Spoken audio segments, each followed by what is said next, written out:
रात में हुई, तो ये बारिश का समय है, तो फिर ये बारिश क्यों हो रही?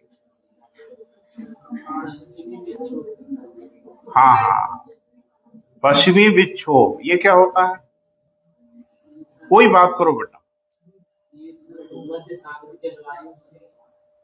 देखो, लाइन रट के बताओ तो बेटा तो गड़बड़ा जाएगा मामला।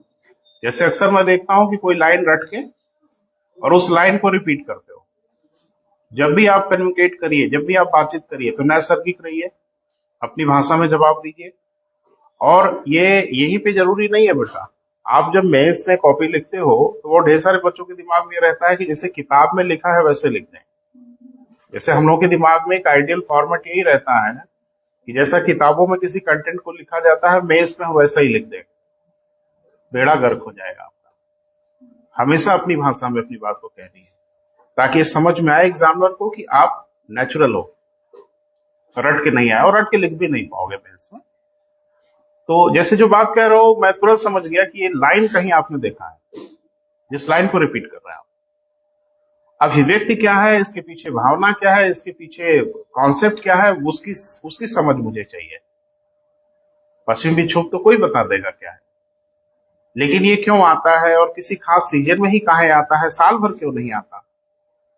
तो आखिर कुछ तो इसके रीजन होंगे ना बेटा। पश्चिमी विक्षोभ, हाँ बड़ा कॉमन, अखबार में भी आ जाता है, फिर आया पश्चिमी विक्षोभ। तो क्या है, कोई बेटा कोशिश करो प्लीज, जिन्होंने अध्ययन किया हो थोड़ी सी बात करो, घबराओ नहीं। हाँ बोलो बेटा, कुछ प्रयास करो। अच्छा, इतना असहज काहे हो जाते हो जब आपसे कहा जाता है प्रयास करिए? बिल्कुल बेटा, कोशिश करनी है। और मैंने बार बार कहा कि यहाँ कोई सर्वज्ञ नहीं है, ना आप ना हम ना कोई। तो जिंदगी भर हम लोग को सीखना ही है, आपको भी सीखना है, हमें भी सीखना है। प्रयास करने में क्या आ गया? कोशिश करो बेटा, जो पढ़ा है ना कुछ, हाँ तो प्रयास करिए प्लीज। क्या है बेटा पश्चिमी विक्षोभ? अरे ऐसे मत करो यार, ठीक नहीं लगेगा, है ना। परीक्षा की बेला आ गई है तो अब ये सब बात करनी पड़ेगी। विपिन जी, आज नाम भी पता चल गया आपको, बताएं। कोशिश करो बेटा। मुझे लगा मेरा वीडियो आप देखते हो, अगर देखा होगा तो जरूर बताएंगे।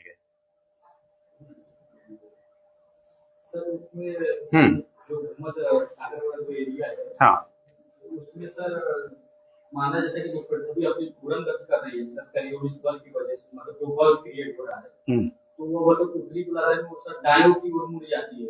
मोड़ने दीजिए। तो हाँ बिल्कुल मोड़ने दीजिए।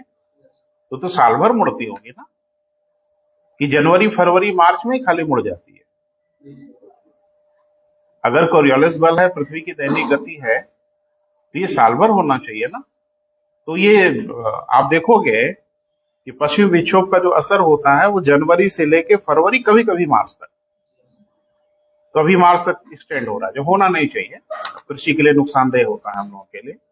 तो पश्चिमी विक्षोभ विंटर्स में ही कहा जाता है। हाँ चलो मिलजुल के जवाब दो, कोई हर्जा नहीं है। थोड़ा थोड़ा हिस्सा, थोड़ा थोड़ा लोग बताएं। ये देखो एक बात, ये भूगोल की समझ वाला सब मामला है। ये किताब की लाइनें रट लेने से आप बिल्कुल इस विषय पे आपकी राय नहीं बन पाएगी। पवन को जब तक विस्तार से नहीं समझोगे, वायदा की पट्टियों को नहीं समझोगे, पूरा खेल क्या है नहीं समझोगे, नहीं बता पाओगे बेटा। लाइनें रट के बताई जा सकती है। थोड़ा सा मैं आइडिया देने की कोशिश करूंगा, क्योंकि देखो पढ़ाने का जो पूरा सिस्टम है कि ये सीढ़ी जैसी पढ़ाई होती है, एक स्टेप के बाद दूसरे स्टेप पे आना होता है। तो अचानक से अगले स्टेप की ओर बढ़ना तो ठीक नहीं होगा, संभव ही नहीं होगा। लेकिन इतना जरूर समझिए, पवन कितने प्रकार के होते हैं? वेरी गुड, नाम बोलिए। हाँ हाँ, सामयिक पवन, वेरी गुड। अभी ये जो चक्रवात है, किस प्रकार के पवन है?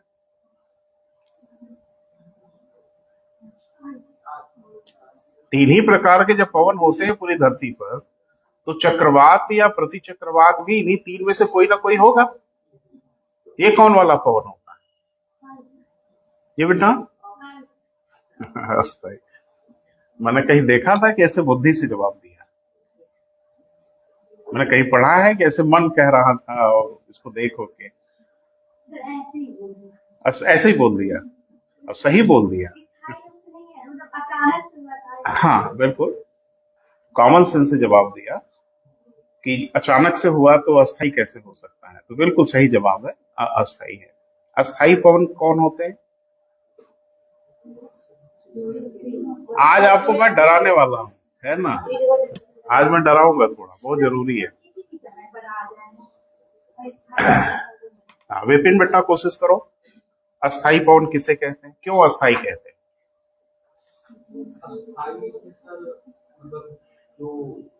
इसमें मतलब साल भर भी कोई मतलब इसका परिवर्तन नहीं होता है। भूमध्य रेखा में अगर देखा जाए, भूमध्य रेखा को किनारे करो, भगाओ उसको, छोड़ो, बार बार भूमध्य रेखा का नाम मत लीजिए, उससे हमारा कोई लेना देना नहीं। भूमध्य रेखा से क्या लेना देना? पहली बात ये सुनो कि धरती पे पवन काहे चलते हैं। 2 मिनट बात कर ले, अभी आते हैं ग्रहों की गति वगैरह पे, वही हम लोगों का चैप्टर है। धरती पे पवन क्यों चलते हैं? कोई वजह होगी, बेवजह तो पवन नहीं चलते। और पूरी धरती पर इनकी सिर्फ और सिर्फ एक वजह है, दूसरी वजह पूरे भूगोल में है ही नहीं, पंखा को छोड़ के। ये बिजली से चल रहा है, हवा दे रहा है, तो ये तो आर्टिफिशियल है, लेकिन प्राकृतिक रूप से अगर जो पवन चलती है तो उसका सिर्फ और सिर्फ एक कारण होगा, दूसरा कारण हो नहीं सकता। वो कारण ये है कि 2 स्थानों के बीच में वायुदाब का अंतर होना चाहिए।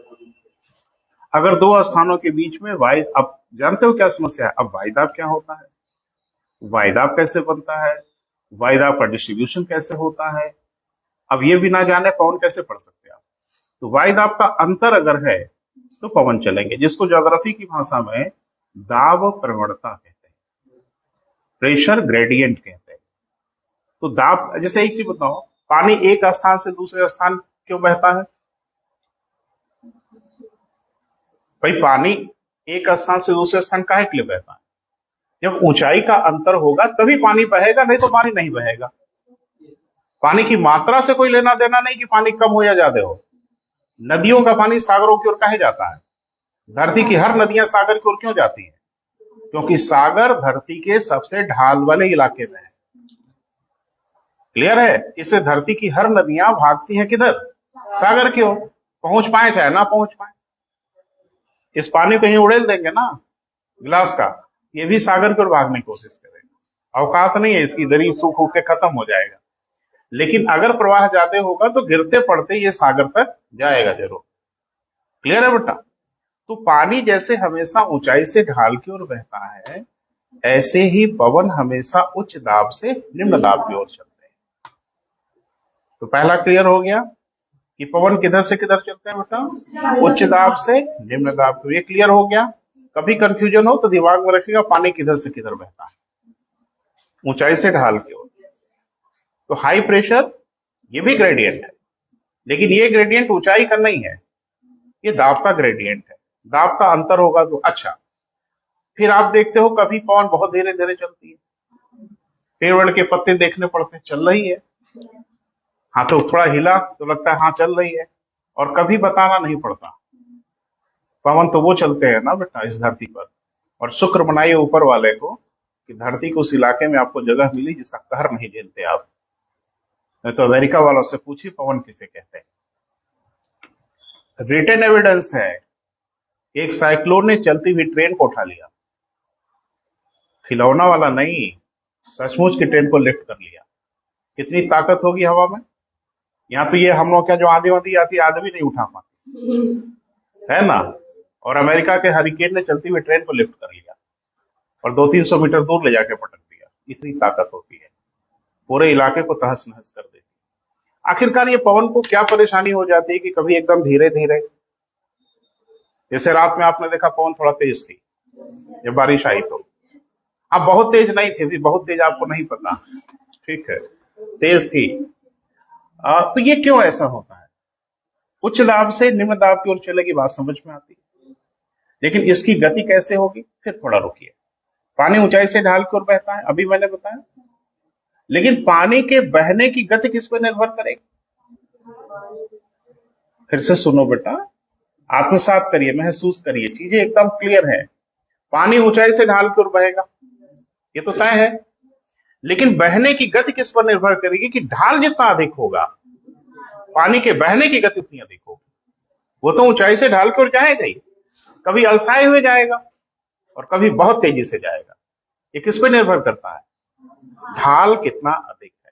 तो पवन हमेशा हाई प्रेशर से लो प्रेशर की ओर तो जाएगा ही जाएगा, लेकिन उसके जाने की गति इस बात पर निर्भर करेगी दोनों के बीच में दाब का अंतर कितना अधिक है। क्लियर है? अंतर जितना अधिक होगा पवन का वेग उतना ही तेज होगा। क्लियर है बेटा? तो ये वायुदाब कैसे बनता है, कहां बनता है, अचानक ये सब बनता बिगड़ता भी होगा, तभी नहीं ये सब हुआ। बस एक बात गांठ बांध लीजिए, इस धरती पर पवन तब तक नहीं चलेंगे जब तक वायुदाब का अंतर नहीं होगा, और कोई कारण ही नहीं। इसका मतलब है मामला कुछ बिगड़ा होगा।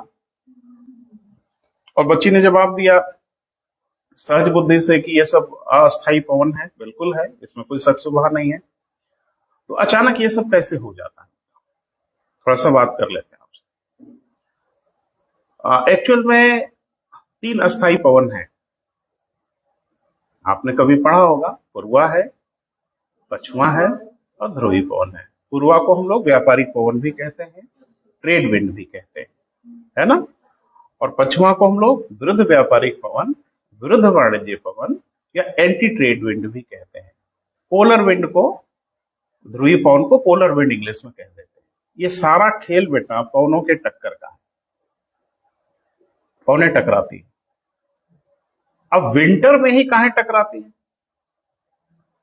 जाड़े में ही काहे टकराती, गर्मी में काहे नहीं टकराती? तो इसके लिए भूगोल समझना पड़ेगा, ज्योग्राफी समझना पड़ेगा, वायुदाब की शिफ्टिंग को समझना पड़ेगा। एकदम शीशे जैसा साफ है और पूरी तरह से वैज्ञानिक है, क्रिस्टल क्लियर है। भूगोल ये सब समझना है, भूगोल ये सब नहीं पढ़ना है कि ऊंचा पहाड़ कहाँ है, नदी कहां से निकली और कहां चली गई। ये छोटे छोटे बच्चे याद कर लेंगे। ये जो कॉन्सेप्ट है ना बेटा, इसके लिए थोड़ा जतन करना पड़ेगा। तो देखो मौका अगर मिलता है तो हम आएंगे उस इलाके की। और हमारे मित्र कह भी रहे थे कि वायुदाब पे बात कर लीजिएगा, तो पहले इसको क्लियर करें बेटा, फिर हम कोशिश करेंगे बहुत जल्द वायुमंडल पे आ जाएंगे। और वायुमंडल को जैसे थोड़ा सा परिचय करा लेंगे तो पहले फिर बहरहाल अभी आज सुबह 4 बजे एक मित्र फोन किया, सुबह 4 बजे, और कॉल करने का तरीका था वो व्हाट्सएप कॉल। बिहार से सर बोल रहे हैं।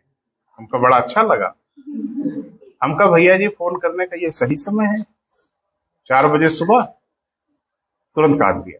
तो लगाव है लोगों का, ठीक है, कोई कभी भी फोन कर देता है। चलिए बहुत जल्द आपको एक बड़े प्लेटफॉर्म पे देखूंगा। इंडिया का बहुत बड़ा प्लेटफॉर्म है जिस पर मैं बात करते हुए नजर आऊंगा। अभी मैं नहीं बताऊंगा वो प्लेटफॉर्म कौन है, लेकिन सारा फॉर्मेलिटी हो गई है और मुझे लगता है अगले महीने में उस प्लेटफॉर्म पे मैं देखूंगा। पूरा भारत पड़ेगा। जी बेटा, नहीं नहीं नहीं, अभी ठीक नहीं है किसी का नाम हम बोलना, नाराज हो जाएंगे लोग, सुन लेंगे कि अभी काहे आपने डिस्क्लोज कर दिया। वो लोग लॉन्च करते अपने हिसाब से। बहरहाल कहाँ चर्चा हुई थी बेटा, लास्ट बोलो। ग्रहों की गति के बारे में चर्चा हो रही थी ना बेटा, लास्ट लाइन बोलो क्या था।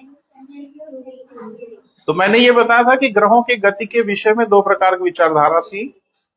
प्रारंभिक जो विचारधारा थी जिसमें ये बताया गया कि केंद्र में पृथ्वी है और सारे लोग पृथ्वी का चक्कर लगा रहे हैं। अब सारे लोग आप नहीं समझ पाओगे, उन्होंने ब्लंडर कर दिया, ब्लंडर, क्योंकि उस समय उनको ब्रह्मांड के बारे में पता नहीं था, गैलेक्सीज के बारे में पता नहीं था, और उन्होंने कह दिया कि पृथ्वी ब्रह्मांड के केंद्र में। जरा कल्पना करो ब्रह्मांड में पृथ्वी की क्या विशालता है, इस पूरी यूनिवर्स में पृथ्वी की क्या हैसियत है। हमारे सोलर सिस्टम में तो जो औकात है वो तो है ही है, लेकिन हमारी गैलेक्सी में पृथ्वी की औकात नहीं है कुछ। यहाँ अरबों खरबों तारे हैं हमारी गैलेक्सी में, आकाश गंगा में, तो पृथ्वी की क्या विशालता है। और रही बात पूरे यूनिवर्स में, तो पूरे ब्रह्मांड में पृथ्वी की क्या हैसियत है। मैंने एक दिन बताया था कि प्रशांत महासागर में रेत के कण की जितनी औकात है, इस पूरे ब्रह्मांड में धरती की उतनी भी हैसियत नहीं है। और हमारे विद्वान ने कह दिया कि पृथ्वी ब्रह्मांड के केंद्र में है। सारे लोग चक्कर किसका लगाए? पृथ्वी का। ये तो आया टॉलेमी साहब ने कहा। और ये धार्मिक अवधारणाएं ज्यादा थी, वैज्ञानिक कम थी, धर्म से ओतप्रोत था। तो अभी कुछ लिखा है कि नहीं बेटा? दोनों लिख लिया। तो पहली हेडिंग बनाइए टॉलेमी।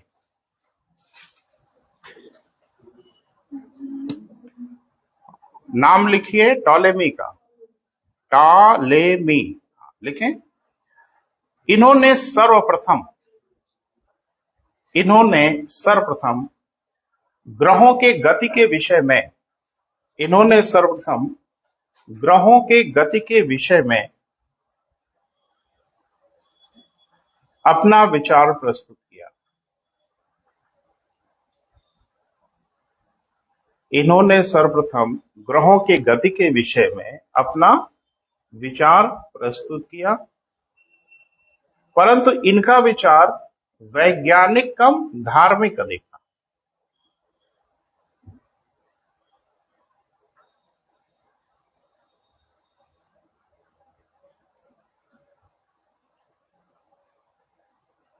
वैज्ञानिक कम क्या बेटा? धार्मिक अधिक था। क्लियर है? इन्होंने ही सर्वप्रथम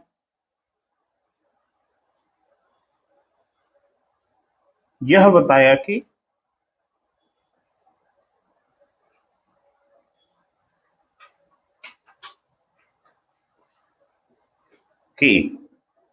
पृथ्वी केंद्र में,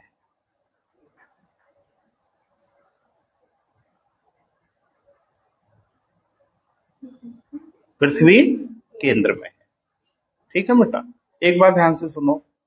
जैसे किसी विषय पे जब कोई व्यक्ति पहली पहली बात करता है, फर्स्ट टाइम बोलता है, तो हो सकता है गलत हो जाए, लेकिन उसको, उसकी महिमा या उसके बड़प्पन को कम नहीं कर सकते आप। कारण क्या है? क्योंकि एक इलाके की ओर इशारा तो किया किसी ने।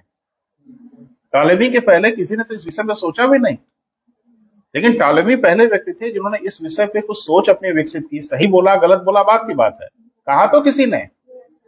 इसको हम लोग कहते हैं थीसिस।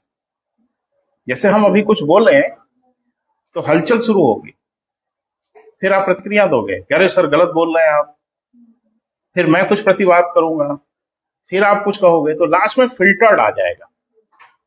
तो मैंने एक दिन आपको बताया था कि किसी भी नॉलेज को प्यूरिफाइड होने के लिए उसको 3 फेज से गुजरना पड़ता है। One is thesis, then antithesis, then synthesis. वाद, प्रतिवाद, संवाद। तो जो वाद वाले लोग हैं ना बेटा, ये वो लोग हैं जिन्होंने पहली बार किसी विषय पर अपनी राय रखी। अब मुंह नोचने वाले तो आ ही जाएंगे, काहे कहा, तुम ही कह दिए होते पहले, तो पहले तो बोल नहीं पाएंगे, औकात नहीं है।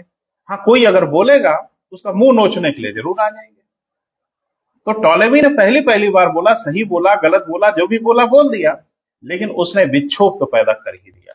जब सारे लोग सोचे इस बारे में कि मैं सही हूं कि गलत हूं, और सोचने वाले आ गए, और सोचने वालों ने कह दिया कि टॉलेमी आप गलत हो। तो यही टॉलेमी की उपलब्धि है।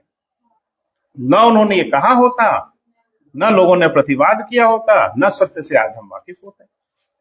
तो सत्य से साक्षात्कार करा दिया कॉपरनिकस ने। ये वैज्ञानिक थे, ये धार्मिक व्यक्ति नहीं थे। और कॉपरनिकस हम मनुष्यों में पहले व्यक्ति थे जिन्होंने, पूछा गया है बार बार, सर्वप्रथम किसने यह बताया कि केंद्र में सूर्य है।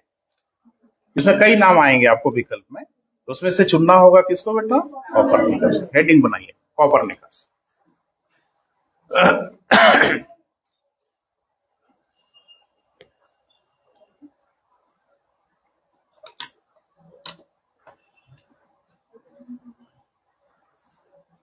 आजकल फिजिक्स वाला बहुत पॉपुलर हो गया है ना।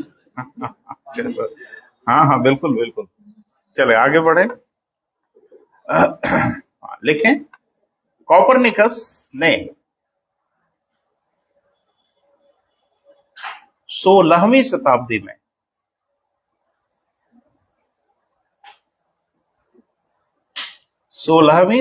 में, ब्रैकेट में देखो वर्ष मुझे याद आ रहा है, तो अगर मन हो तो लिख लो, 1543।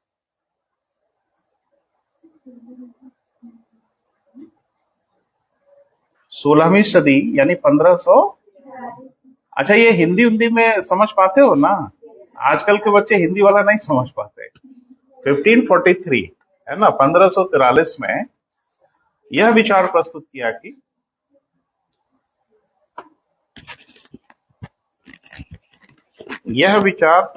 कि केंद्र में पृथ्वी नहीं वरन सूर्य है।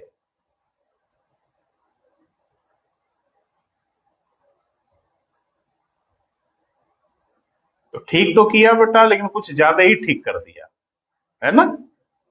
मैंने गलती को सुधारा तो, लेकिन कुछ ज्यादा सुधार दिया। कह दिया ब्रह्मांड के केंद्र में, तो पृथ्वी को ब्रह्मांड के केंद्र में माना, इन्होंने कहा सूर्य ब्रह्मांड के केंद्र में। इसका मतलब साफ था कि ब्रह्मांड के बारे में उनको आइडिया नहीं। अच्छा, मामला कब का है? 1543 का। आप कहाँ थे 1543?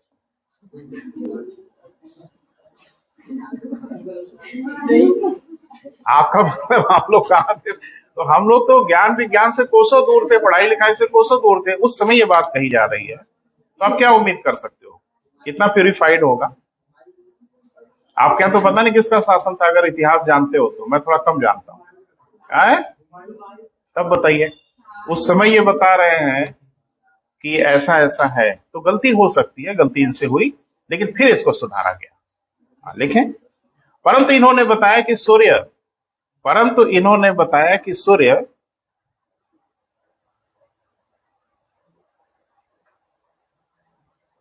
ब्रह्मांड के केंद्र में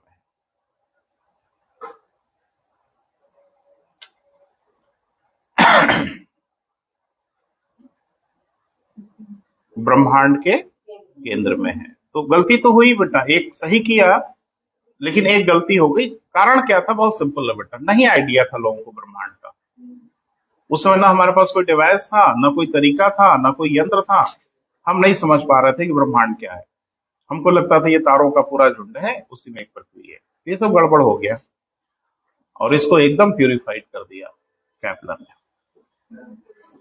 एकदम। और केपलर ने ताल ठोक के कहा कि कॉपरनिकस बिल्कुल सही कह रहा है, केंद्र में पृथ्वी नहीं है, केंद्र में सूर्य है। बाकी एक गड़बड़ी हो गई, वो हम ठीक कर दें कि सूर्य ब्रह्मांड के नहीं, सोलर सिस्टम के सेंटर में है। और ग्रहों की गति के 3 नियम उन्होंने दिया। किसने बेटा? केपलर ने। और वो नियम आज तक सही है। लिख लें, अगला नाम लिखे केपलर। अगला नाम किसका लिखेंगे बेटा? केपलर।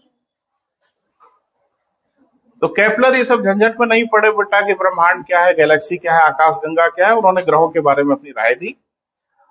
रही सही कसर पूरी किया 19वीं शताब्दी में हर्शल ने। और हर्शल ने कह दिया कि हमारा सोलर सिस्टम एक आकाशगंगा में है।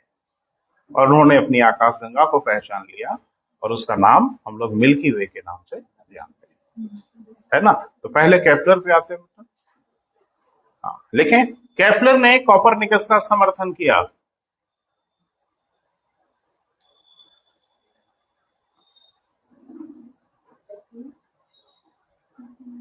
केपलर ने किसका बेटा? कॉपरनिकस का समर्थन किया। हाँ, तथा यह बताया कि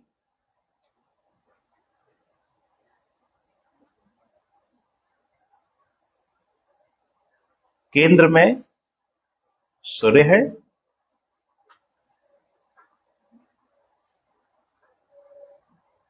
पृथ्वी सहित अन्य ग्रह सूर्य का चक्कर लगाते हैं।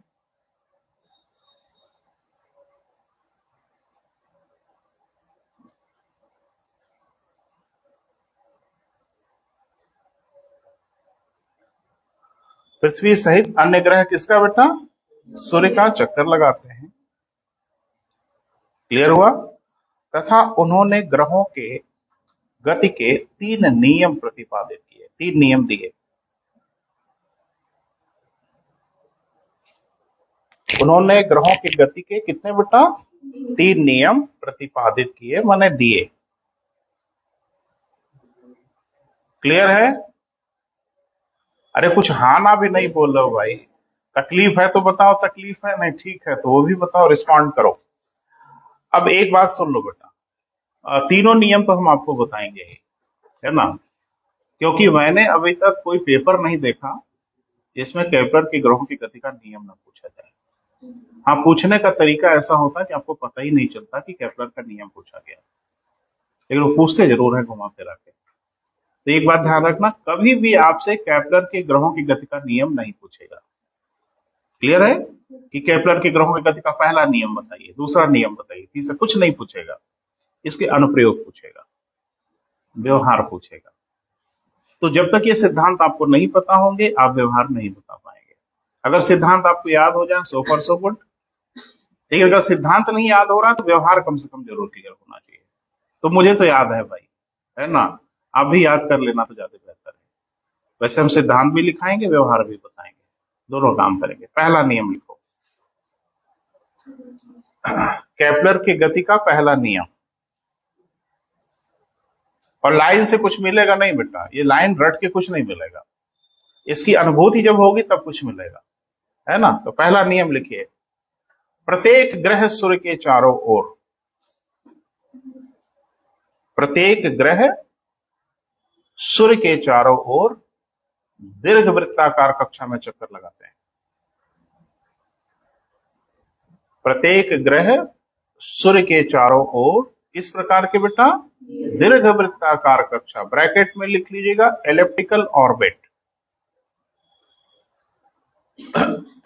प्रत्येक ग्रह सूर्य के चारों ओर कैसी बेटा दीर्घवृत्ताकार कक्षा में चक्कर लगाते हैं, तथा सूर्य उस दीर्घवृत्त के एक फोकस पर स्थित होता है। तो भाई देवे दीर्घवृत्त का थोड़ा परिचय हो गया है बेटा, फिर से बोल दे रहे बेटा, प्रत्येक ग्रह सूर्य के चारों ओर दीर्घवृत्ताकार कक्षा में चक्कर लगाते हैं, सूर्य उस दीर्घवृत्त के एक फोकस पर स्थित होता है। ठीक है, क्या मिला इससे?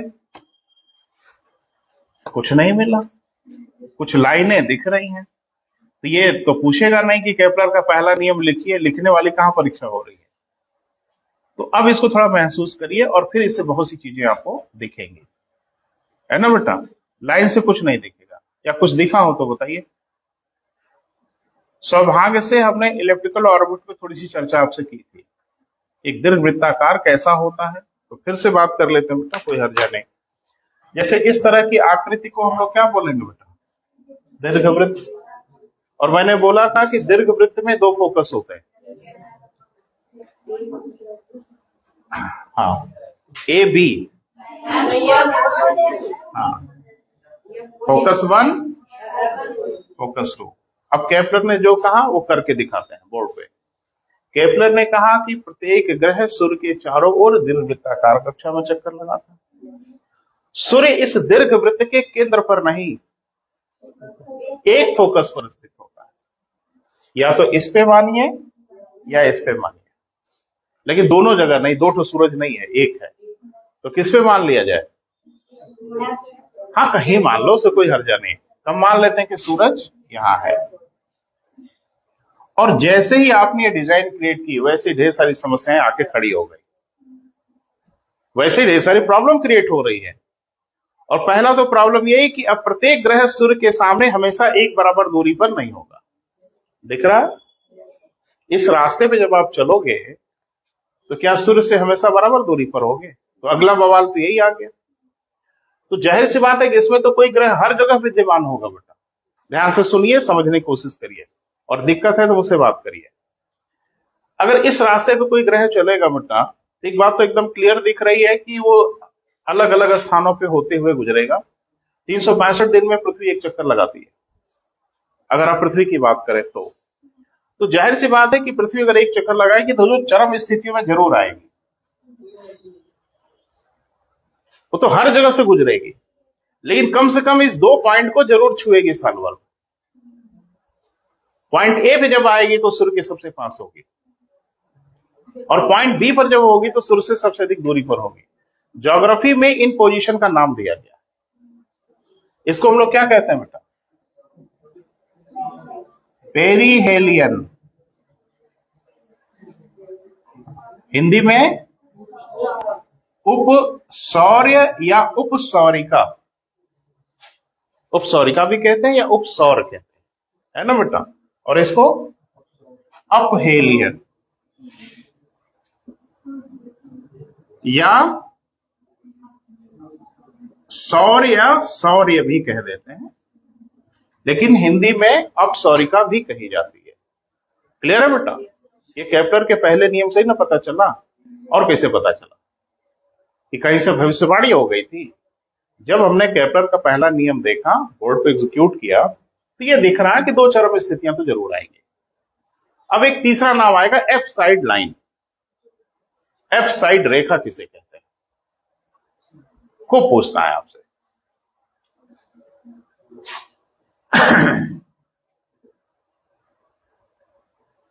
तो लाइन वाइन भूगोल में बहुत है ना, संभार रेखा, समदाब रेखा, समुच्च रेखा, आइसोहेलाइन, है ना, होमोसिस्मल लाइन, देखा ना, तमाम लाइन भूगोल में तो लाइनों की बौछार है। ये भी एक लाइन है, इस लाइन का नाम है एफ साइड लाइन। तो पूछेगा सिर्फ इतना सा, एफ साइड रेखा किसे कहते हैं, विकल्प में से चुनिए, और तकलीफ में डाल देगा आपको। ये बहुत पॉपुलर है बेटा, कंटेंट बहुत पॉपुलर कंटेंट है जो बार बार पूछे जाते हैं। तो सब पे चर्चा हम करेंगे। डायग्राम पहले बनाइए बेटा, सब पे चर्चा हम करेंगे।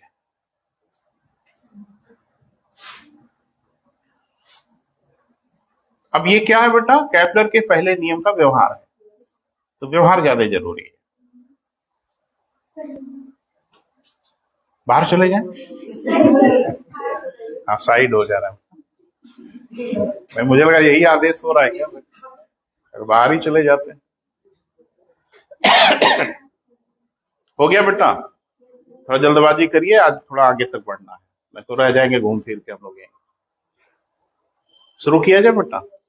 लिखे, जब कोई ग्रह इस प्रकार की कक्षा में सूर्य का चक्कर लगाएगा, जब कोई ग्रह इस प्रकार की कक्षा में ऑर्बिट में चक्कर लगाएगा, तो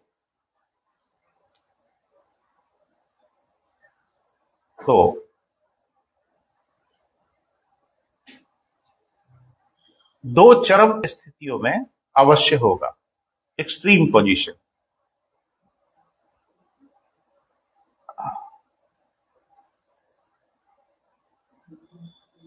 दो चरम स्थितियों में एक्सट्रीम पोजीशन पे अवश्य होगा।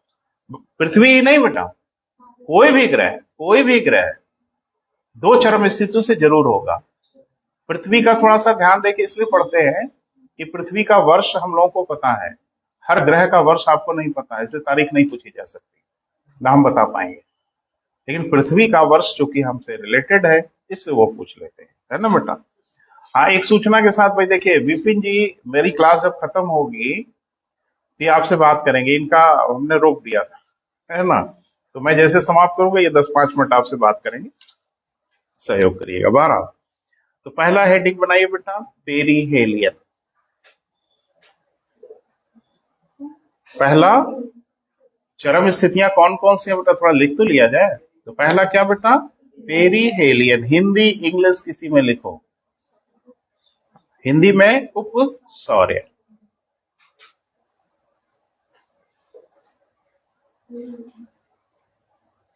हाँ, अब लिख लिया जाए 2 लाइन, लिखें। अब ध्यान रखना, पृथ्वी की बात नहीं हो रही है, किसी भी ग्रह की बात हो रही है। अब जब किसी भी ग्रह की बात होगी तो पृथ्वी भी उसमें शामिल हो जाएगी। जब हम ये कहें कि हर मनुष्य की मृत्यु होती है, तो इंडिविजुअल पर भी लागू होता है, हमारी भी होगी, आपकी भी होगी। जब ये हर ग्रह के लिए यूनिवर्सल ट्रुथ है, तो पृथ्वी के लिए भी सही होगा। क्लियर है बेटा? ये पृथ्वी के लिए अलग से नाम नहीं है बेटा। वो कहेगा बृहस्पति जब सूर्य के सबसे पास की स्थिति में होगा, तो उसे किस नाम से जानते हैं? यही नाम होगा, कोई अलग से नाम नहीं होगा। शनि जब सूर्य के सबसे पास होगा, तो उसको किस नाम से जानते हैं? यही नाम होगा। ये खाली पृथ्वी के लिए नाम नहीं है बेटा, ये किसी भी ग्रह के लिए नाम है। लेकिन जब कोई ग्रह सूर्य के सर्वाधिक पास होता है तो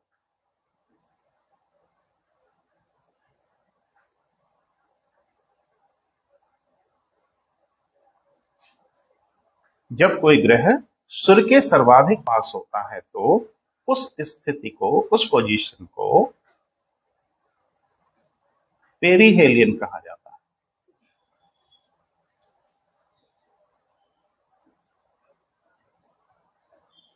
तो ये तो यूनिवर्सल हो गया बेटा, सबके लिए सही हो गया। सबके लिए सही हो गया तो पृथ्वी के लिए भी सही होगा। बोल नहीं रहे हैं? तो पृथ्वी भी कभी ना कभी उपसौर की स्थिति में आती ही होगी, जो आप रटे हुए हो सबने, है ना। 3 जनवरी लिख लो, लिखो लिखो। पृथ्वी उपसौर की स्थिति में, पृथ्वी उपसौर की स्थिति में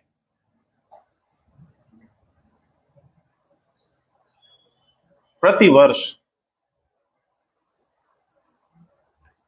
3 जनवरी को होती है।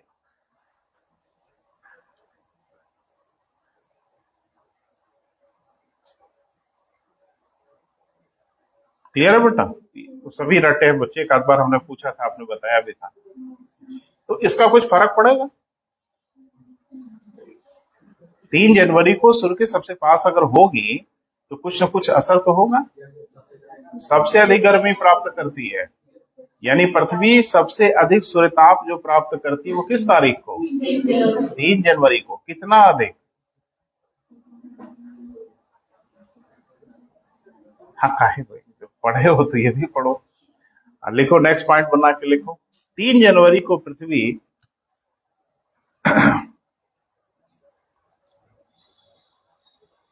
सर्वाधिक सूर्यताप की प्राप्ति करती है।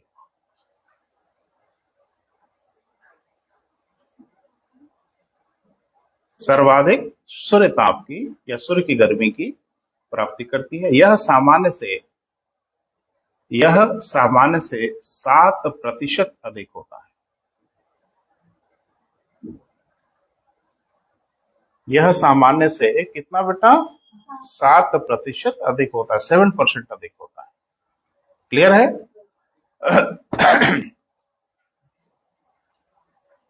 और 3 जनवरी को हमें ठंडा लगता है। भाई हमारे यहाँ शीतकाल होता है, तो हमारे यहाँ शीतकाल हो या ग्रीष्म काल हो, इससे कोई फर्क नहीं पड़ता। लेकिन 3 जनवरी को पृथ्वी सबसे अधिक गर्मी प्राप्त करती है ना। एक क्वेश्चन मेरे मन में आ रहा है, पूछ ले। सूर्य ताप की प्राप्ति की इकाई क्या है?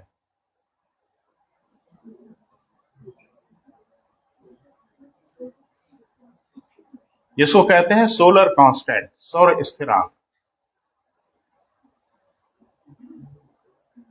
सोलर कांस्टेंट की इकाई क्या है?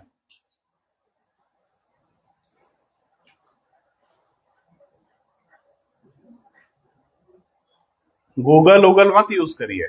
ठीक है, खुद ही गूगल बन जाइए तो ज्यादा बेहतर है ना।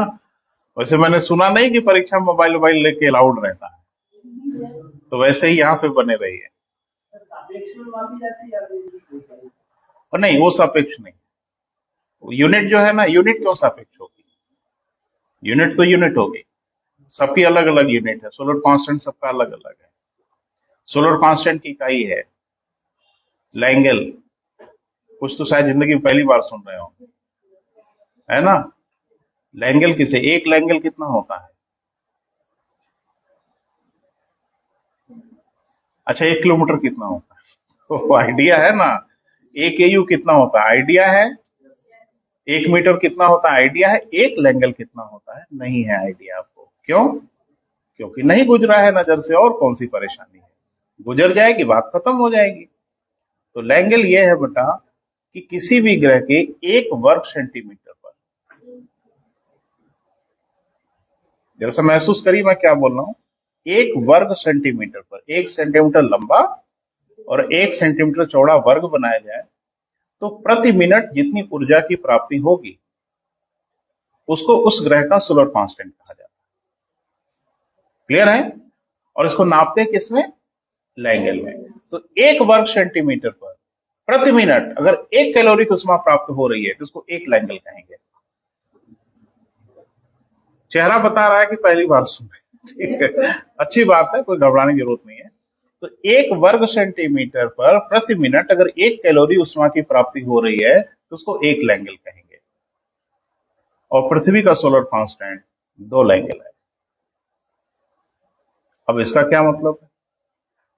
प्रति वर्ग सेंटीमीटर पर औसत रूप से पृथ्वी 2 कैलोरी उष्मा प्रति मिनट प्राप्त करती है। किसी का 5 लैंगल हो सकता है, किसी का 10 लैंगल हो सकता है, लेकिन पृथ्वी का सोलर कांस्टेंट कितना है बेटा? 2 लैंगल। तो लैंगल किसकी इकाई है बेटा? सूर्य ताप प्राप्ति की या सोलर कांस्टेंट की। क्लियर है? पढ़ाएंगे बेटा, यही सब मेरा काम है, और कौन सा काम। आपके ज्ञान के सागर में एक आध बूंद पानी बढ़ा देने की जरूरत है, जो हम प्रयास करते हैं। वैसे ज्ञान के सागर आप लोग ऑलरेडी हो, जिसमें थोड़ा बहुत ज्ञान मैं कुछ बढ़ा दूं तो ये मेरी उपलब्धि होगी। नोट बनाइए, हेडिंग बनाइए, सोलर कांस्टेंट, सौर स्थिरांक कहा जाता है बेटा हिंदी में।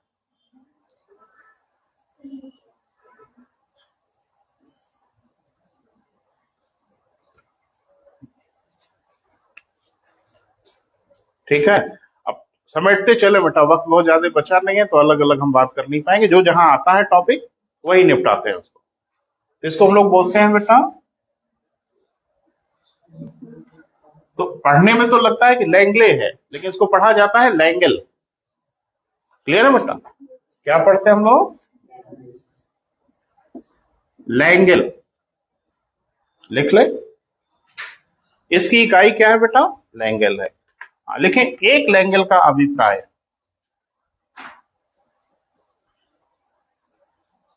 प्रति वर्ग सेंटीमीटर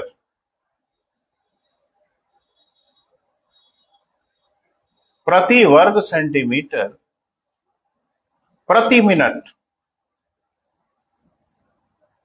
1 कैलोरी उष्मा की प्राप्ति।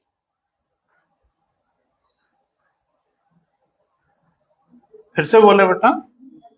ठीक है, लिखें, प्रति स्क्वायर सेंटीमीटर प्रति मिनट 1 कैलोरी उष्मा की प्राप्ति। प्रति माने ऑब्लिक कर लीजिएगा तो प्रति हो जाएगा। हो गया बेटा?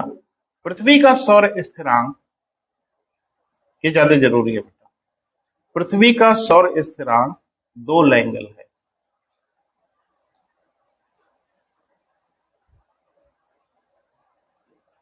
अर्थात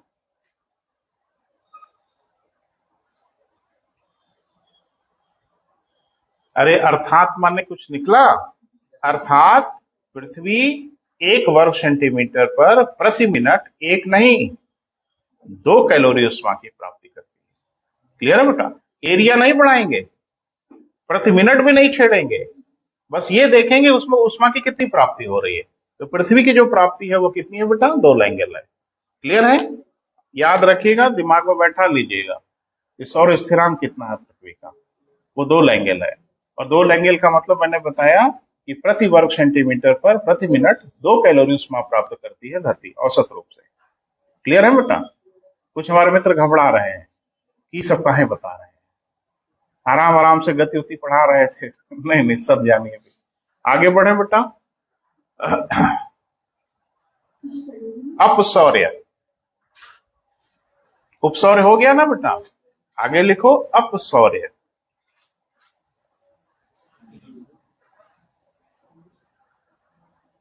इंग्लिश में बेटा अपहेलियन। Very good. लिखे, जब कोई ग्रह सूर्य से सर्वाधिक दूरी पर होती है तो, जब कोई ग्रह सूर्य से सर्वाधिक दूरी पर होता है तो, कोई भी ग्रह हो,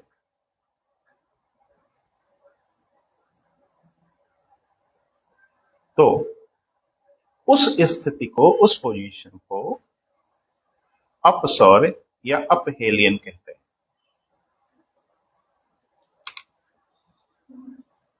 ठीक है? तो जाहिर सी बात है कि इस दिन सूर्यताप की प्राप्ति सबसे कम होती होगी। भाई उसका उल्टा है ना, तो बिल्कुल पृथ्वी सबसे कम सूर्यताप किस दिन प्राप्त करती है? 4 जुलाई को, क्योंकि 4 जुलाई को पृथ्वी अपसौर्य की दशा में होती है। तो लिख लें पृथ्वी के बारे में भी। लिखें, प्रति वर्ष 4 जुलाई को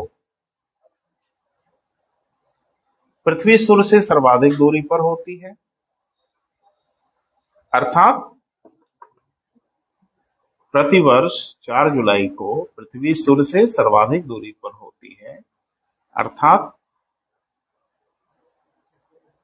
अपहेलियन या अपसौर की दशा में होती है।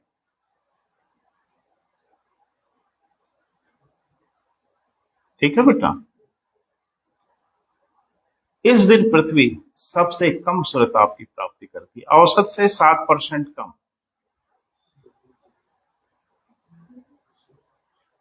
इस दिन पृथ्वी सबसे कम सूर्यताप की प्राप्ति करती है।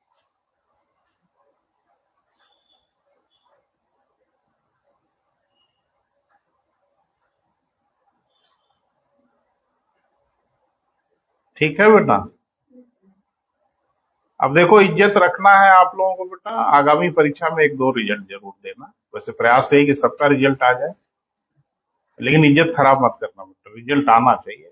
जान देनी हो, रातों दिन करना हो, करो, प्रीलिम्स क्लियर हो किसी न किसी का जरूर, बहुत आवश्यक है। चले बेटा, देखो हम अच्छा पढ़ाते हैं बुरा पढ़ाते हैं, इसका कोई प्रमाण नहीं है।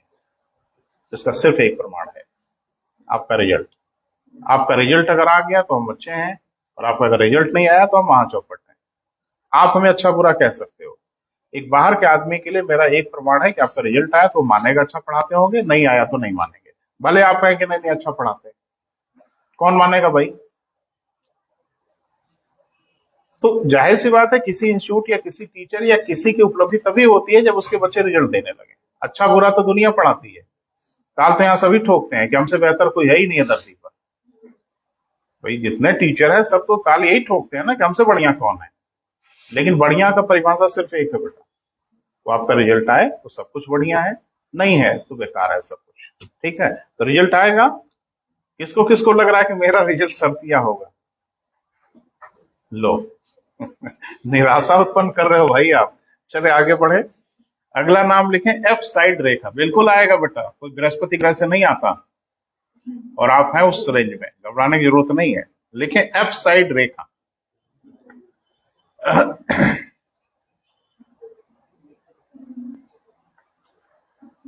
तो ये भी मुझे लगता है कि नाम शायद पहली बार सुन रहे हैं आप, तो बताना पड़ेगा, है ना बेटा? मैं बताता हूं, पहले सुन लीजिए फिर लिखिएगा।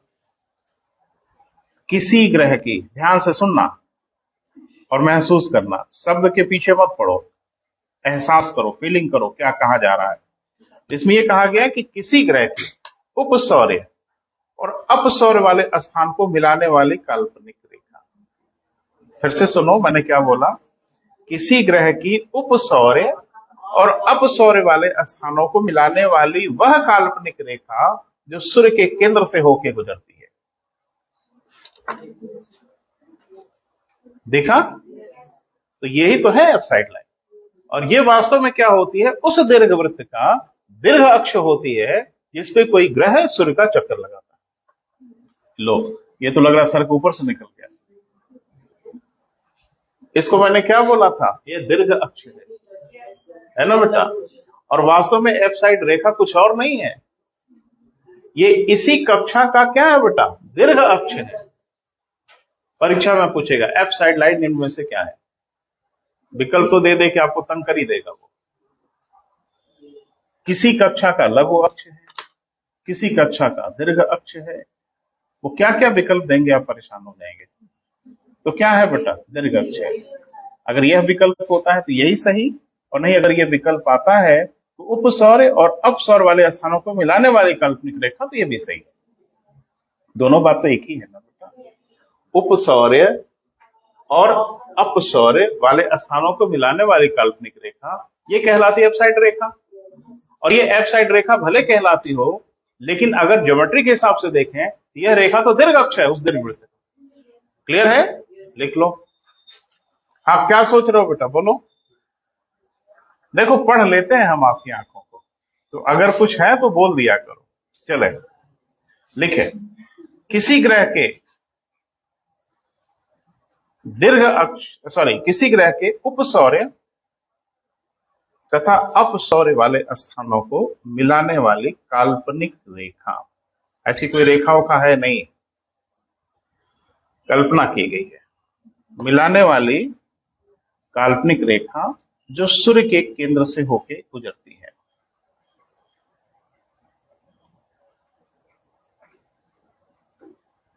कहां से गुजरती है बेटा? सूर्य के केंद्र से होके गुजरती है। वास्तव में यह रेखा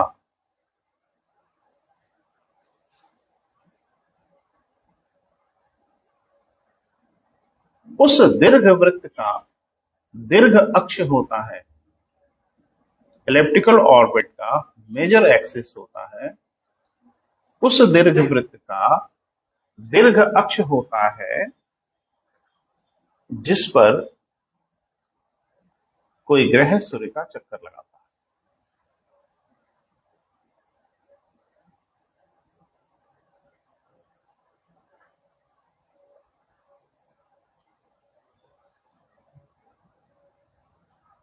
कुछ बेसिक चीजें बेटा क्लियर होंगी तो बहुत ढेर सारे क्वेश्चन का जवाब दे लूंगी। जैसे पीसेस मैंने देखा पूछते हुए कि पृथ्वी के बारे में निम्न में से क्या सही है। पृथ्वी सूर्य के सामने एक बराबर दूरी पर होती है। अब ये तो मुझे लगता है वो कोई भी बच्चा बता देगा जिसको पता है इसकी ऑर्बिट कैसी होती है। इसमें रटने पढ़ने की क्या जरूरत है। अगर आपको ऑर्बिट का अंदाजा है तो फट से बताएंगे बिल्कुल नहीं, पृथ्वी सूर्य के सामने हमेशा एक बराबर दूरी पर नहीं होगी। इससे आसान प्रश्न कुछ हो सकता है धरती पर। आपके पीसेस में पूछा गया ना कि ब्रह्मांड में सबसे अधिक मात्रा में कौन सी गैस है। इससे आसान प्रश्न क्या होगा? और इसे ना बता पाए आप तो मत दीजिए परीक्षा, छोड़ दीजिए, घर बैठिए, काहे बनेंगे एसडीएम?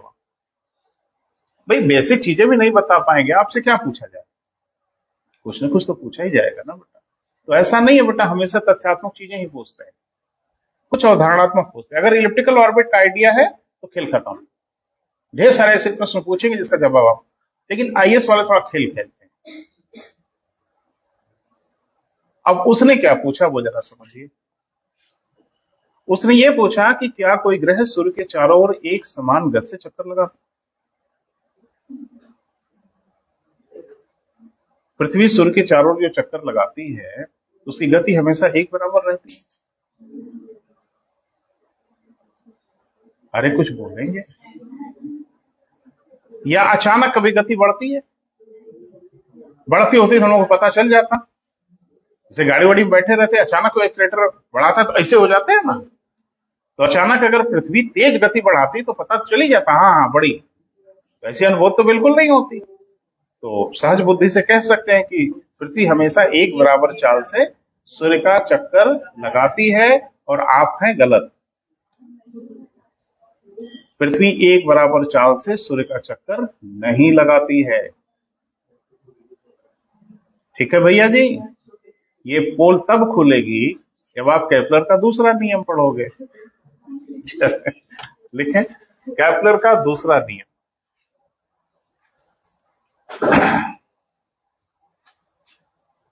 नहीं जानते उसने क्या पूछा था? सुनो बता रहे हैं।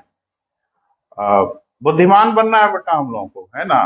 किताब की पढ़ने रटने से कुछ नहीं होगा। तो उसको ये आइडिया था कि गति होती रटे होंगे, क्योंकि कुछ किताबों में दिया हुआ है कि कब ज्यादा होती कब कम होती है। एक लाइन आप रट के जा सकते हो। उसने पूछा गतिज ऊर्जा कब अधिक होगी। बस हाथ खड़े कर दिया। ये तो नहीं मिला था किताब में। और मुझे लगता है आपसे मूर्ख कोई नहीं होगा कि अगर आपको वेग पता है तो आप काइनेटिक एनर्जी नहीं बता दोगे। Half M B square. अरे हाफ एम कांस्टेंट है तो जहां भी ज्यादा होगा वहां गतिज ऊर्जा ज्यादा होगी। इसने घुमा के पूछ लिया। चलो बेटा गति मत बताओ, गतिज ऊर्जा बता दो। भाग खड़े हुए आधे लोग। तो ये है कंपटीशन जिसमें आपकी नैसर्गिकता को जांचते हैं वो, न कि आपकी किताब के ज्ञान को जांचते हैं। वो हायर कंपटीशन में यही सब डिफरेंस है। पीसेस इतना घमासान नहीं है, उसमें थोड़ा इजी क्वेश्चन पूछे जाते हैं। सिविल सर्विसेज में तो तेल निकाल देंगे आपका उसी इलाके में जिसमें आप अपने आप को विशेषज्ञ समझते हो। उस इलाके में बुद्धिहारी करेंगे। एक बात मैं आपसे बोल रहा हूं, अन्यथा मत समझिएगा। यहां भी और दिल्ली में भी, इलाहाबाद में भी ऐसे ढेर सारे टीचर जो कोचिंगों में पढ़ाते हैं खुद परीक्षा देते हैं। सहमत हैं? और जो विषय वो पढ़ाते हैं ना, जिसके वो तथाकथित विशेषज्ञ है ना, वही उनकी हालत बता देते हैं आईएएस वाले कि अपने विषय में जरा बता के दिखाओ जो पढ़ाते हो। वहां उनकी हालत खराब हो जाती है, वो आपको क्या पढ़ाएंगे। पूरे इंडिया से कहाँ 50% मेरिट जाती है? प्रीलिम्स में कभी भी मेरिट 50% से ज्यादा नहीं जाती। इसका क्या मतलब है? कोई माई का लाल 50% से ज्यादा नहीं कर पाता, आप भी नहीं कर पाएंगे। तो परीक्षा का मापदंड तो कुछ ऐसा होता है।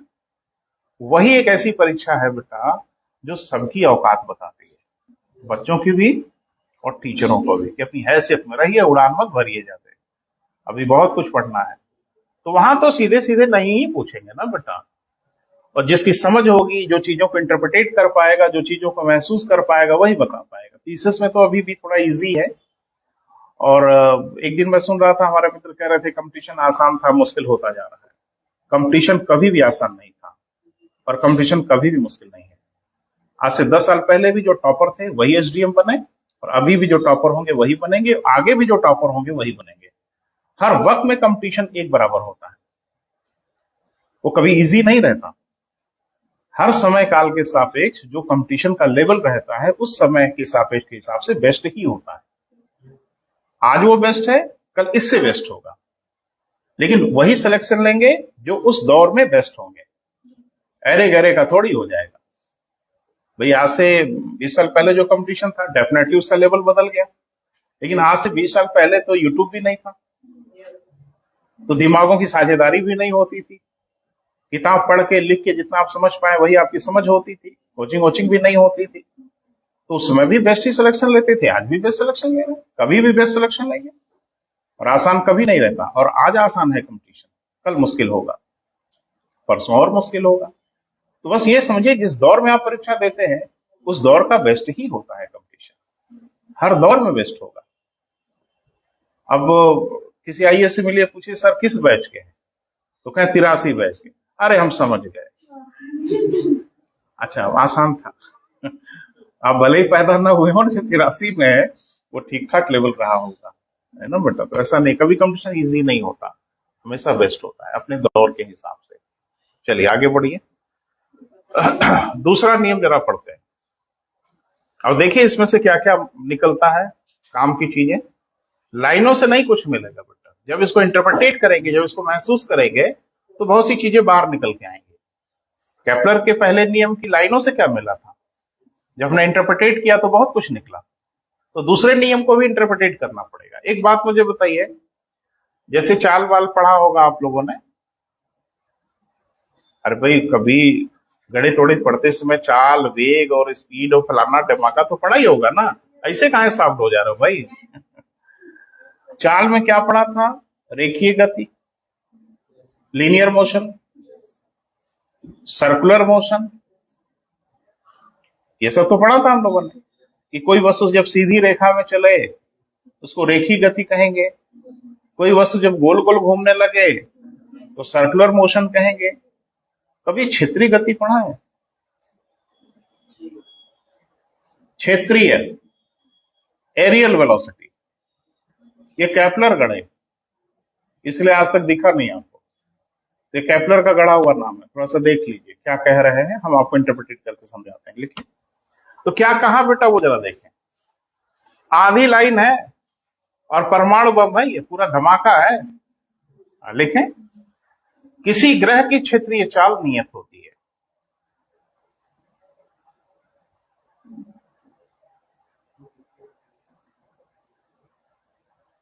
अब ये कौन सी बीमारी,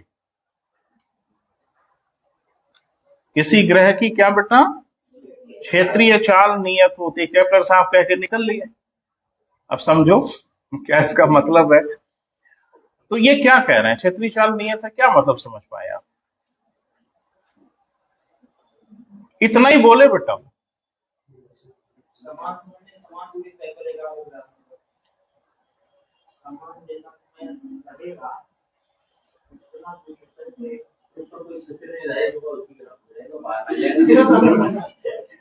हाँ, जैसी जैसी भावना वैसे वैसे परिभाषा, ठीक है। नहीं तो क्या कहा इन्होंने, उसी को अगर हम समझ पाए होते, इंटरप्रेटेट कर पाए होते, तो बहुत कुछ क्लियर होगा। हम बोर्ड पे आपको समझाने का प्रयास करेंगे, लेकिन थोड़ा सा इसको हम डिटेल में एक लाइन और लिखवा देते हैं। लिखें, अर्थात, अर्थात किसी ग्रह को सूर्य से मिलाने वाली रेखा यही सब याद आ रहा था बेटा, कुछ उल्टा पुल्टा बोल दिए। चलो ठीक है। हाँ, किसी ग्रह को सूर्य से मिलाने वाली रेखा समान समय में समान क्षेत्रफल का निर्माण करती है। अभी भी बवाल कम नहीं हुआ है, अभी भी अनुभूति नहीं है बेटा। क्या मतलब है इसका? फिर से बोल रहे हैं, किसी ग्रह को सूर्य से मिलाने वाली रेखा समान समय में समान क्षेत्रफल का निर्माण करती है। अब क्लियर हो गया? कुछ नहीं हुआ है ना? हो जाए तो बात ही खत्म हो जाए। अब हम बोर्ड पे आपको दिखाते हैं वो क्या कह रहे हैं, और मुझे लगता है कि यहां से सब कुछ क्लियर हो जाएगा। तो चलो, हम तो बना के रखे हैं भाई, हमें कुछ करना नहीं है, आप लोग बनाइएगा।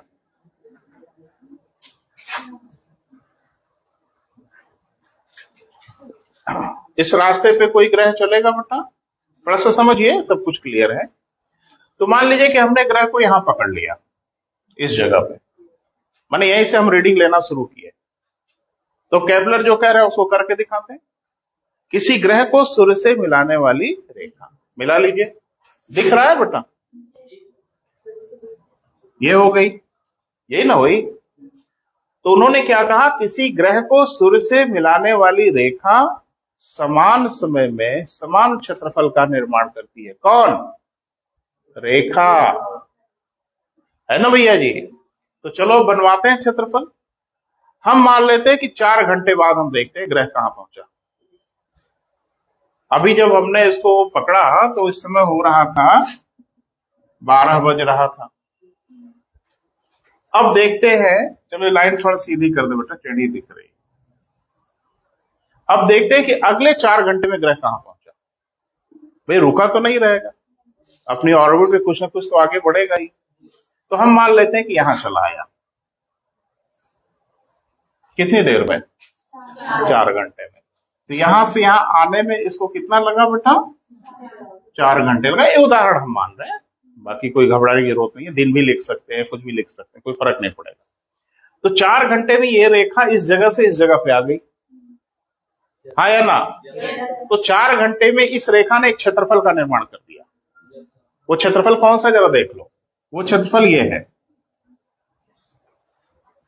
अरे यही ना एरिया बनेगी। तो 4 घंटे में इस रेखा ने इतने बड़े क्षेत्रफल का निर्माण किया। क्लियर है? अब केपलर ये कह रहे हैं कि किसी भी 4 घंटे में इतना ही बड़ा क्षेत्रफल इसको बनाना पड़ेगा। वो चाहे जहां रहे, चाहे जैसे चले, हर 4 घंटे में अगर इसका क्षेत्रफल ए है तो उसे एक क्षेत्रफल का निर्माण करना ही होगा हर 4 घंटे में। अब जरा आइए इधर, हम ग्रह को पकड़े यहां, मैंने रीडिंग ले लिया 4 घंटे की, फिर चले गए खाना वाना खाओ के लौट के आए, देखिए अब कहां है, तो मालूम चला यहां है। हमने घड़ी देखा तो मान लीजिए शाम को 4 बजा है, 4 घंटे बाद 8 बजेगा। अब अगले 4 घंटे में इस ग्रह को इस कक्षा में इतना चलना पड़ेगा, इतने बड़े क्षेत्रफल का निर्माण करे।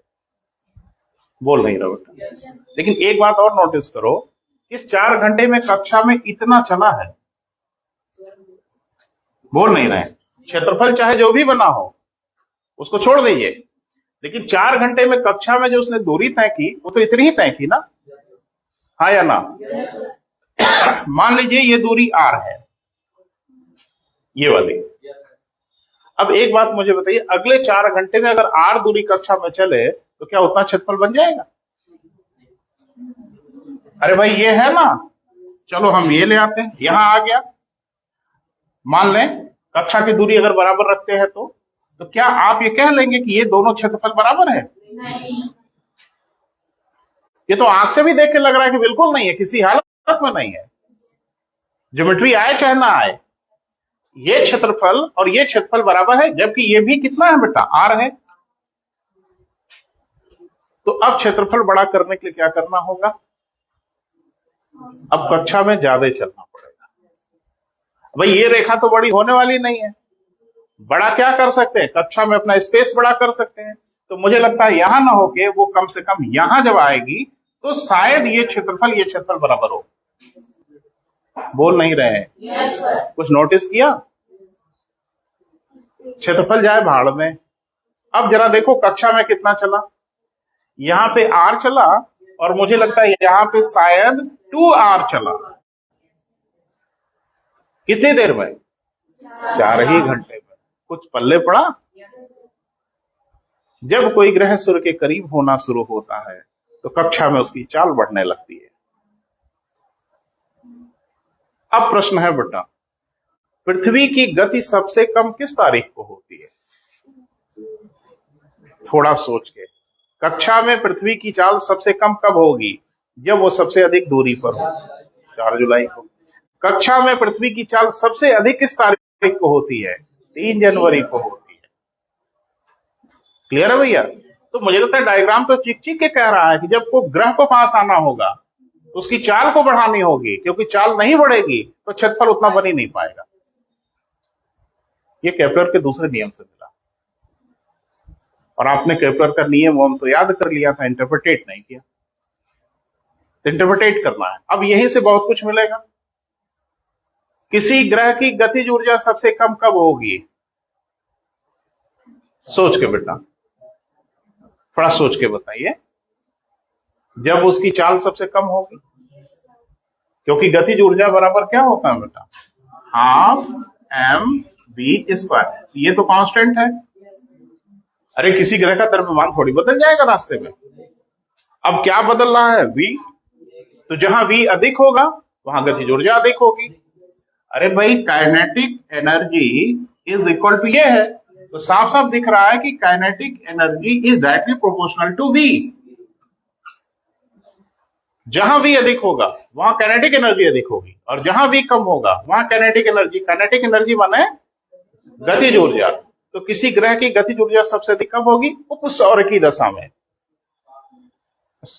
सबसे अधिक कब होगी बेटा? उपसौर की दशा में। और किसी ग्रह की गतिज ऊर्जा सबसे अधिक कब होगी? अपसौर की दशा में। और स्थितिज ऊर्जा? अरे 2 ऊर्जा होती है ना, काइनेटिक एनर्जी और पोटेंशियल एनर्जी। इतना आसानी से आपको भागने थोड़ी ही देंगे। ये केपलर का दूसरा नियम, ये लाइन और निकल लो। अरे बेटा, हमसे काहे नहीं बात करते हो? हम इसीलिए खड़े हैं। काहे घबराते हो? हमसे कम्युनिकेट करो। आपने पढ़ा है कंजर्वेशन ऑफ एनर्जी का जो नियम है, kinetic energy plus potential energy is equal to constant. नियत होता है। तो जहां काइनेटिक एनर्जी ज्यादा हो जाएगी वहीं ना पोटेंशियल एनर्जी सबसे कम होगी, और जहां काइनेटिक एनर्जी सबसे कम होगी वहां पोटेंशियल एनर्जी सबसे अधिक होगी। ये कौन सा बड़ा आश्चर्यजनक चीज है जो आप इधर उधर खुसर खुसर कर रहे हैं? तो अगर गतिज ऊर्जा सबसे कम है तो स्थित ऊर्जा सबसे अधिक होगी, और यहां गतिज ऊर्जा सबसे अधिक है तो यहां क्या हो गया बेटा? कुछ ज्यादा ही हो गया लग रहा है। बाउंस तो नहीं कर रहा है? चलो लिख लो, डायग्राम बनाओ बेटा। नहीं, उधर मत जाओ ज्यादा, वो खतरनाक होने लगेगा इलाका। तो सहजता में ही आगे बढ़ेंगे बेटा। डायग्राम बना के दिखाइए पहले।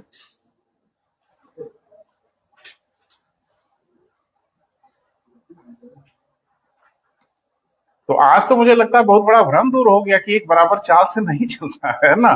ढेर सारे मित्रों को आइडिया था कि एक बराबर गति से चक्कर लगाते। ना ना बेटा, एक बराबर गति से पृथ्वी सूर्य का चक्कर नहीं लगाती। लिखें, केपलर के दूसरे नियम से स्पष्ट है कि, लिख लो बेटा, केपलर के दूसरे नियम से स्पष्ट है कि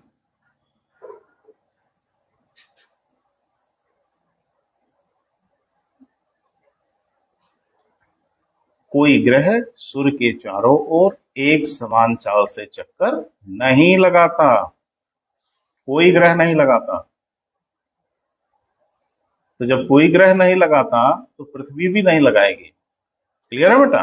कोई ग्रह सूर्य के चारों ओर एक समान चाल से चक्कर नहीं लगाता। तो नहीं लगाता तो बवाल है।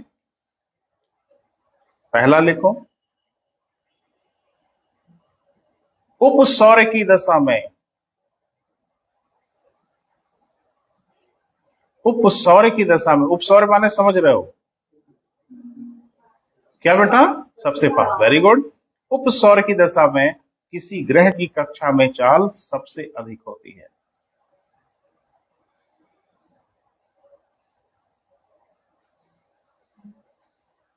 उपसौर्य की दशा में किसी ग्रह की कक्षा में चाल क्या होती है बेटा? सबसे अधिक होती है। ठीक है। और पृथ्वी वाला आंकड़ा आपको पता है कि पृथ्वी 3 जनवरी को उपसौर्य की दशा में होती है, तो तय हो गया कि 3 जनवरी को पृथ्वी की कक्षा में चाल सबसे अधिक होती है। लिखें, पृथ्वी 3 जनवरी को उपसौर्य की दशा में होती है, अतः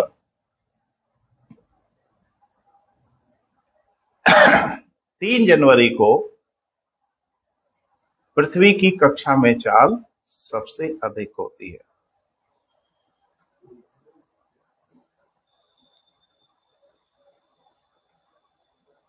क्लियर है बेटा?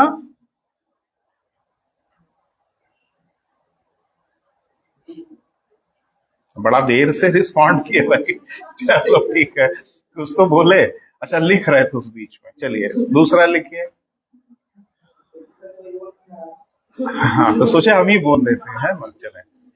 हाँ, अपसौर्य की दशा में, अपसौर्य की दशा में किसी ग्रह की कक्षा में चाल सबसे कम होती है। अब बाकी आप जोड़ घटा लोगे बेटा, सबसे कम होती है। अच्छा, एक बात ध्यान से सुनो बेटा, लिख लो फिर सुन लो थोड़ा। सबसे कम होती है। अब ध्यान से सुनना, अब ऐसी हर उस जगह को आपको घेरेंगे हायर कंपटीशन में जिसे बी से रिश्ता है, क्योंकि वो पूछ रहे हैं चाल, कि चाल का अगर आइडिया है तो उससे रिलेटेड अगर कोई क्वांटिटी है तो आप बता देंगे। संवेग क्या होता है? कभी फिजिक्स फिजिक्स पढ़ा हो तो क्या होता है बेटा? अरे मोमेंटम।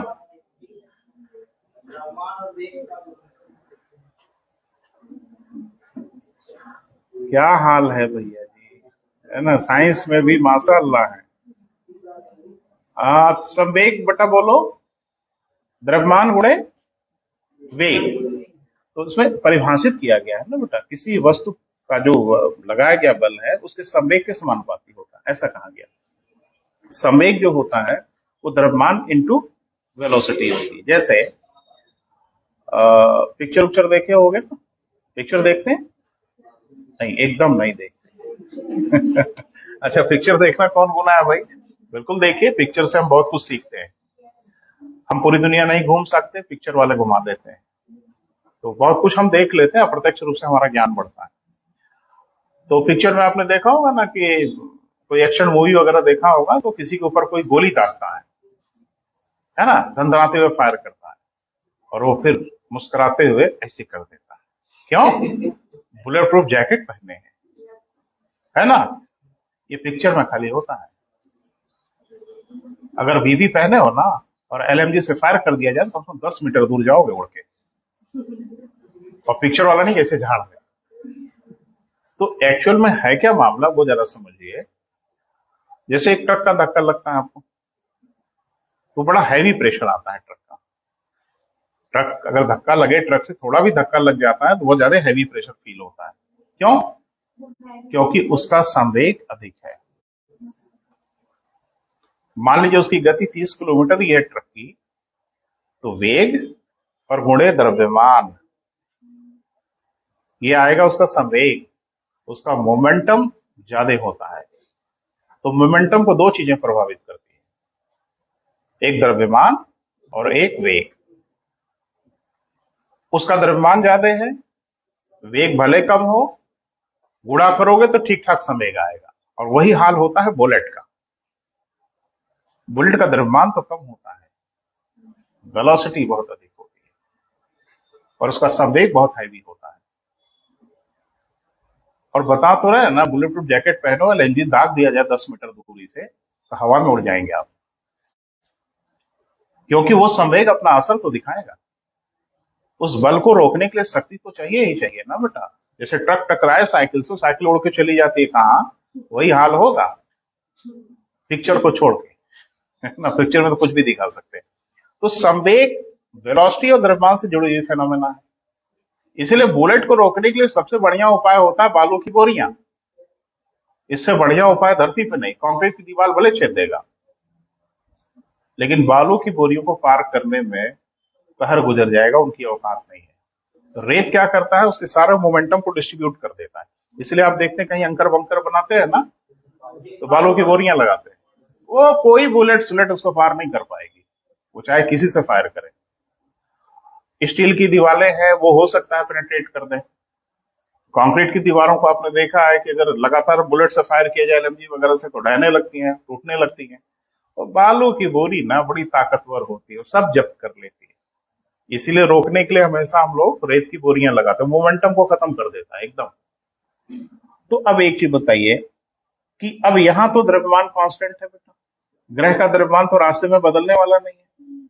अब अगर ग्रह का संवेग बदलेगा तो सिर्फ एक वजह से बदलेगा, क्या? उसका वेग अधिक होगा। तो किसी ग्रह का संवेग सबसे अधिक कब होगा? जो सबसे पास होगा, वेलोसिटी अधिक होगी। मैं ये नहीं पढ़ा रहा हूं बेटा, मैं ये कह रहा हूं कि ऐसी हर वह क्वांटिटी जिसका रिश्ता v से होगा वो आपसे जोड़ के पूछा जा सकता है। चलो आगे बढ़ो बेटा। तो हो गया ना, इकट्ठे ज्यादा भारी हो जाएगा बेटा, है ना। तो थोड़ा थोड़ा थोड़ा चलते हैं। तो आज हम अपनी बात यहीं समाप्त करेंगे, कल बात करेंगे तीसरे नियम पे, कल बात करेंगे सूर्य पर, यानी जो हमारे मुखिया है ना उनका हाल चल लिया